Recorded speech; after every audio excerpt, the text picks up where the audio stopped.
reason is how can we change the situation in Middle East. So let's get started. First of all, what is Middle East? Middle East is like Arab area, Arab territory, Arab countries in Western Asia, and they speak Arabic and they follow Islam, which is a really famous religion.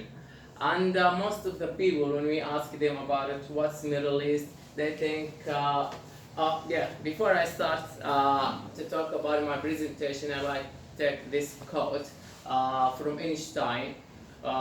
He always said, he has famous quote, it's called, we can't solve the problem, problems cannot be solved at the same level of the awareness. So in my presentation I need to bring this problem and put more light on it to see the small particle and molecules which is create these problems, like to bring this problem under the telescope to see the small things which is can't seen by the eyes, which is cause this problem that make this problem until now happening and we can't control it.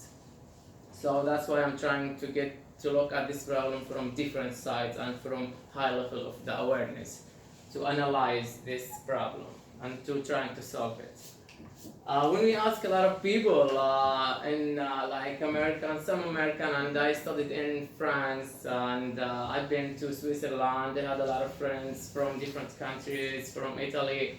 So most of them just when they heard Middle East, they think Middle East is just very wealthy and rich countries. They think it's Middle East is just Dubai and Qatar and Saudi Arabia. But for me and for a lot of people, from the humanitarian reason, Middle East actually also it contains Iraq and also contains Syria and also contain Yemen. And these countries until now, like they've been suffering from war, from violence, from killing, and a lot of people dying every day. Children and women get raped, and it's really a huge problem. So this is the real Middle East. This is what's really happening there. So that's why I'm interested in this subject in Middle East from the other side, from those countries, and I'm really like care about them and trying to help them as I can. So first thing, the main reason for this crisis in Middle East, this all war, all this killing, all this violence, it's actually based in religion reasons. And we have something, it's called Hadith, which is very famous in Middle East, especially in Saudi Arabia. We grew up in Hadith, like Hadith is just totally against Quran, totally against the humanity. They made it. Some people, some religious people, they made these things to attack the Quran and to attack the purpose of the humanity and the mercy, the love, the compassion, to accept other people, to accept our differences.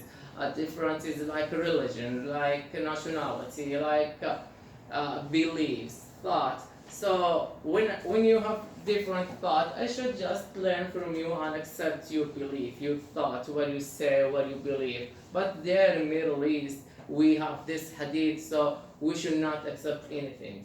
Even if we are Arab and Muslim, but you are Sunnah or Shia, you are my enemy. So the result, what's happening now is just killing and violence. So I'm gonna talk about hadith, and I'm focusing on this subject. I have written a lot of things. I'm working in a book, so I explained a lot of things about hadith and about its socialization, not all socialization, but socialization, how we grow up in Saudi Arabia, or what we had taught from school, from the society, from mosque. So which is we can see the results now. So this hadith, there is a famous hadith they teach us in the school, in like every school they should teach this hadith, or even like in a mosque. Hadith they said like that it will be like 71 group, religious group, and each one, all of them are wrong, just except one group they are right, and they are going to the heaven. So when you go to Middle East, there is a lot of group, Islamic group, just religious group. Like we have Shia, we have Sunni, we have Wahhabi, we have Ibadi, we have Houthi, like many things you can see, and all of them they have guns. They're very violent people, very violent. So you can't talk with them closely if you are different from them. You can't make like a new any conversation trying to understand them. Like it's very dangerous people. So all those people they really doing all this corruption in Middle East. This is in my country. They broke like oud. It's called oud. It's like guitars. It's for music.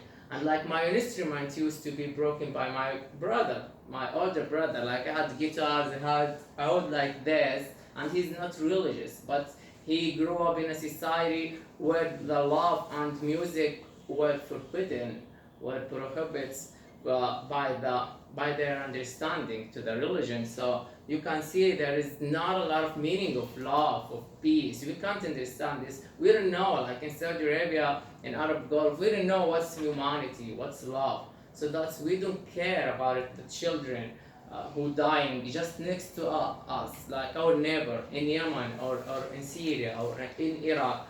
We don't care about them. We are wealthy, we have a lot of money, we have oil, but the humanitarian side it's completely closed. So that's because of how we grow up in this country. And this is the result. This is people from Iraq, from these children from Iraq, from Syria. This all of them are dead. And these pictures they were bombed by some weapon like chemical weapons in Syria. These pictures in Yemen. People just like have no place to stay, which is really hard. So the main reason I was like looking and searching, I wondering why this happening, why we just kill each other, why all this violence.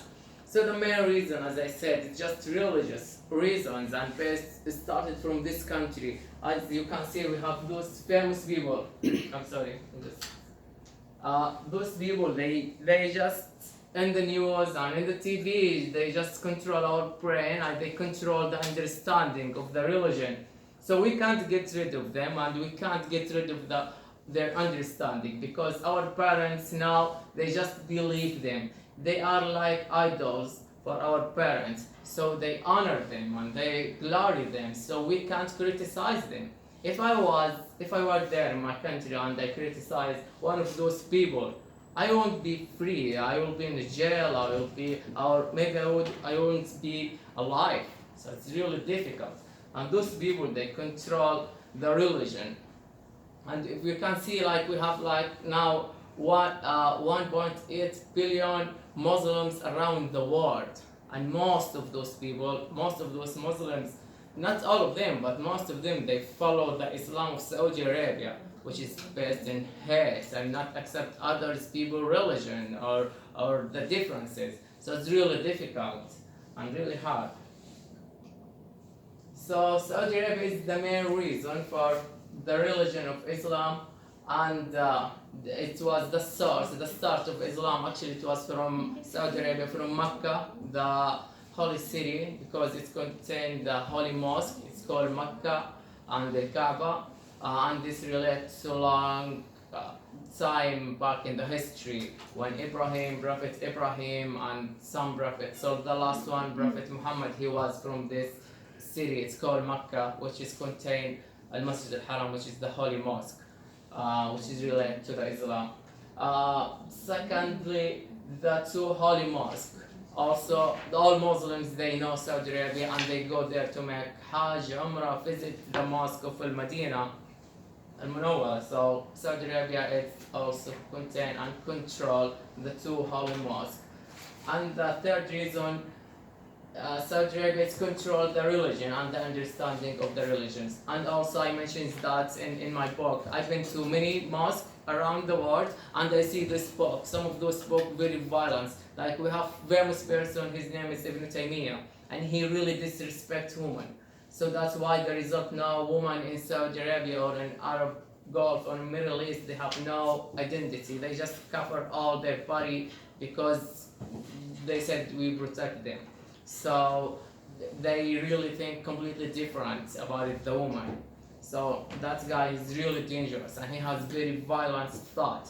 And the strange thing is I just visit mini mosque in France and here in America, and I saw his book in the roof. Like every mosque I go, I found this box here. So actually my goal actually is to tell the Congress and the people who care, people here in America who care about the Islam and changing the world and helping to save the planet and save Middle East and so many times the terror attack in the name of God or Islam, to look and search about this person and his book and many religious people.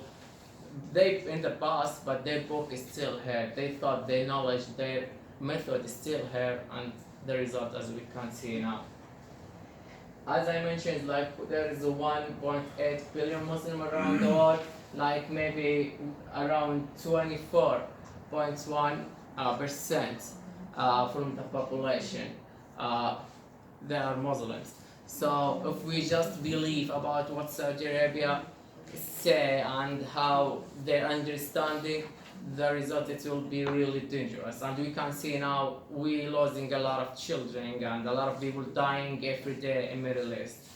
So that's it, and I hope like things getting better and change.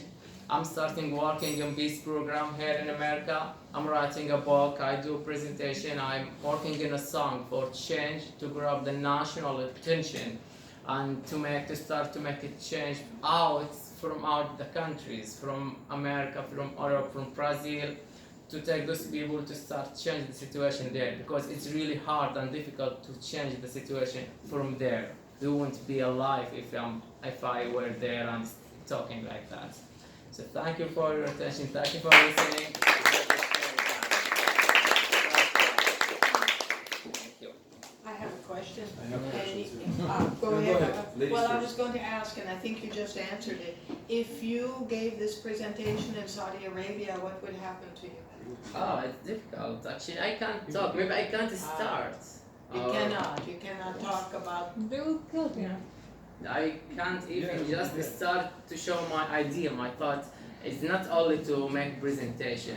I can't talk or You criticize can't express things. yourself the way you Yeah, need to. it's very difficult. Thank you. Yeah. Allah has. What is hadith exactly? Oh, yes, good. Oh, there is a famous hadith like